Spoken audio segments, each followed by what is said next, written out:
अफगानिस्तान पर तालिबान के कब्जे के बाद अब पूरी दुनिया की नजरें वहां के हालात पर टिकी हुई हैं। भारत समेत अन्य देश अपने अपने नागरिकों को वहां से बाहर निकालने की कोशिश में है। भारत ने बीते दिन भी कुछ लोगों को बाहर निकाला। आज भी भारतीय एयरफोर्स का C-17 विमान भारतीयों को लेकर काबुल एयरपोर्ट से रवाना हुआ।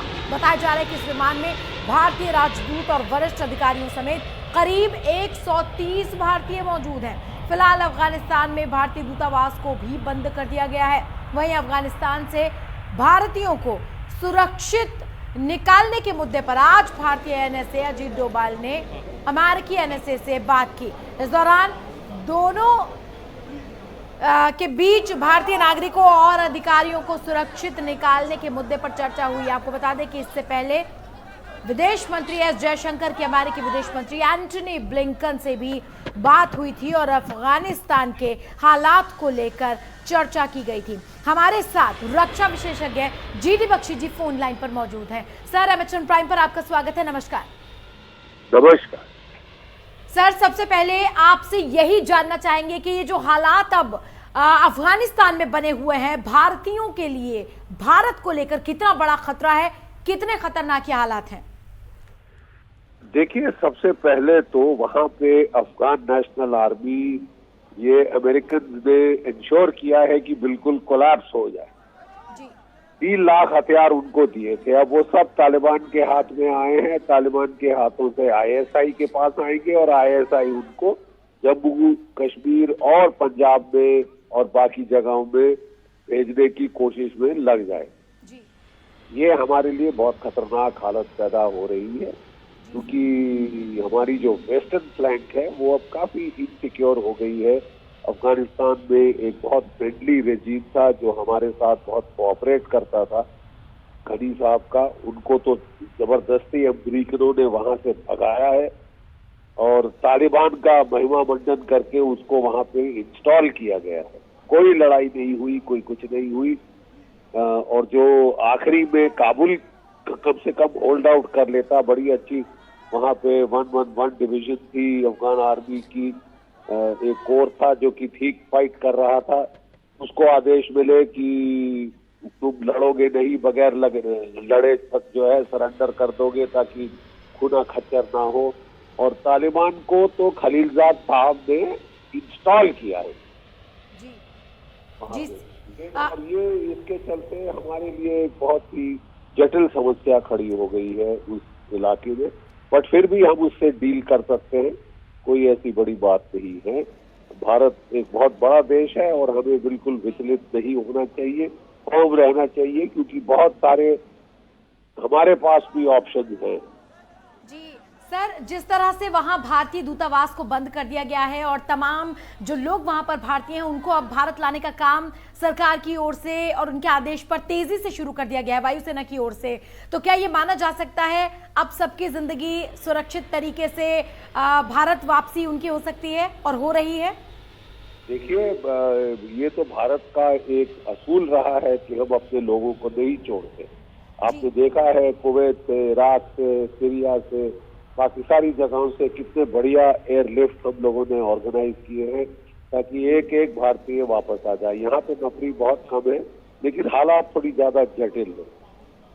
इसलिए अमेरिकन ने वहाँ पे अपने कोई 5-6 हजार ट्रूप्स भेजे हैं काबुल एयरपोर्ट को सिक्योर करने और वहाँ से ये पुल आउट करने के लिए।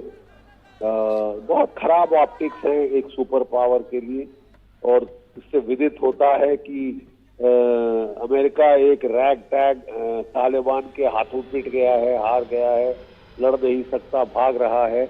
वो एक अच्छा इमेज नहीं, ऑप्टिक्स के लिहाज से बहुत खराब इमेज बनती है एक सुपर पावर की। ये सुपर पावर डिक्लाइन की इमेज बनती है। बट पता नहीं क्या सोचकर अमेरिका ने बड़ा महिमा मंडन किया है तालिबान का और उसको वहां डाला है। मेरा ख्याल उनका एक सोच ये भी है कि तालिबान के वहां एक्चुअली आ जाने से जो है सेंट्रल एशियन स्टेट, रूस, चीन, इन सब के लिए, ईरान, भारतवर्ष, इन सब के लिए खतरे की स्थिति पैदा हो सकती है। जी सर, जो हालात अफगानिस्तान में बने हुए हैं, जाहिर सी बात है बहुत चिंताजनक है, सबकी नजर टिकी हुई है। लेकिन बड़ा सवाल एक ही है कि सभी देशों के लिए चिंता का विषय है, पाकिस्तान को छोड़कर पाकिस्तान लगातार सपोर्ट में है तालिबान के, तो ये भी कहीं ना कहीं अपने आप में बड़े सवाल उठाता है। देखिए, पाकिस्तान तो मेन सपोर्टर है तालिबान का। सारे तालिबान के कार्डर्स, उनके लीडर्स, उनके शूरा, पेशावर शूरा, क्वेटा शूरा इत्यादि इत्यादि, हक्कानी शूरा, ये सब पाकिस्तान में बेस्ड है। कोई 10 से 20 हजार पाकिस्तान के फाइटर, उनके फौज वाले सिविल ड्रेस में, और टेररिस्ट जैश ए मोहम्मद, लश्कर ए तोयबा के वो ये तालिबान के साथ अफगानिस्तान की फौज से लड़ रहे हैं। तो सारे लोगों को वहां खरीदने की कोशिश कर रहा है आईएसआई, और मुझे लगता है कि अब पैसा सप्लाई हो रहा है चाइनीज इंटेलिजेंस से। पहले भी तालिबान अपने ऑपोजिशन को खरीद लेती थी, कभी बगैर लड़े आपने देखा कि हथियार चले जा रहे हैं इधर उधर। तो ये पाकिस्तान का रोल तो सबसे बड़ा विलेन का रोल रहा है अफगानिस्तान में। अफगानिस्तान के देश को डिस्ट्रॉय कर दिया। पाकिस्तान नहीं चाहता कि अफगानिस्तान में एक नेशनलिस्ट गवर्नमेंट आए, एक सरकार आए जो अफगानिस्तान के हितों का ख्याल रखे। वो चाहता है कि अफगानिस्तान को वो अपनी कठपुतली बना कर रखे। मैं नहीं समझता कि पाकिस्तान ज्यादा देर इसमें सक्सेसफुल होगा, क्योंकि ये जो हालात उसने पैदा की है, ये उसके लिए खुद खतरा बन सकती है। और अभी अफगानिस्तान में गृह युद्ध की हालत भी आ सकती है। अभी तो आगे देखना पड़ेगा। Let's wait and watch. Sir, आपने बिल्कुल सही कहा कि ये पाकिस्तान के लिए बख्शा उनको भी नहीं जाएगा। इस खबर ये भी आई कि खैबर पख्तूनख्वा और उससे जुड़े कई इलाकों पर तालिबानियों ने अपने कब्जा मांगा है उनसे।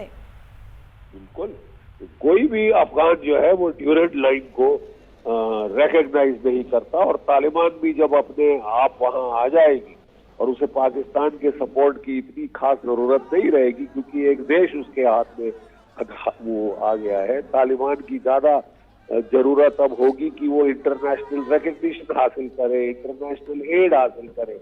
ये एड इंटरनेशनल के बगैर पाकिस्तान अफगानिस्तान का एज अ मुल्क कायम रहना बहुत मुश्किल है, बहुत मुश्किल है। हाँ, प्रॉब्लम यह है कि अब चीन आ गया है तो पैसे की तो कोई कमी नहीं होगी, इन्वेस्टमेंट की कोई कमी नहीं होगी। पाकिस्तान और चीन मिलके अब अफगानिस्तान पे तकरीबन अपना पूरा कंट्रोल जो है स्थापित करने की मुहिम में लगे हुए हैं।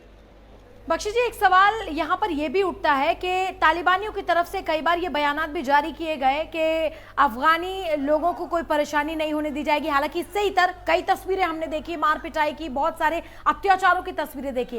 बावजूद इसके बयान ये आया कि सैनिकों की मदद की जाएगी, लोगों को घबराने की जरूरत नहीं, जो बाहर के लोग यहाँ रुके हुए हैं उनकी सुरक्षा की गारंटी हम लोग लेते हैं। कितनी सच्चाई और कितनी इनकी जबान पर भरोसा कर सकते हैं?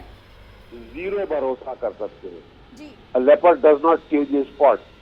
ये एक कातिलाना ग्रुप है, कातिल है, ये जल्लाद है। इन्होंने तो बस औरतें बच्चों को तो खास टारगेट इनकी रहती है, और जो इनके जो मिडिल कार्डर हैं वो पूरे पाकिस्तान में मदरासों से हॉटेड भरे हुए हैं। मैं नहीं समझता वो ज्यादा हुक्म मानते हैं अपनी तालिबान कमांड का। तो तालिबान कमांड बड़ी मीठी मीठी बातें कर रही है दुनिया को लुभाने के लिए, रिकग्निशन प्राप्त करने के लिए, लेकिन आई डोंट थिंक तालिबान जो है वो इसमें ज्यादा सक्सेसफुल रहेगा। ये लोग अपनी बेहुदा हरकतों पे ऑलरेडी आ गए हैं। ऑलरेडी औरतों की पिटाई शुरू हो गई है।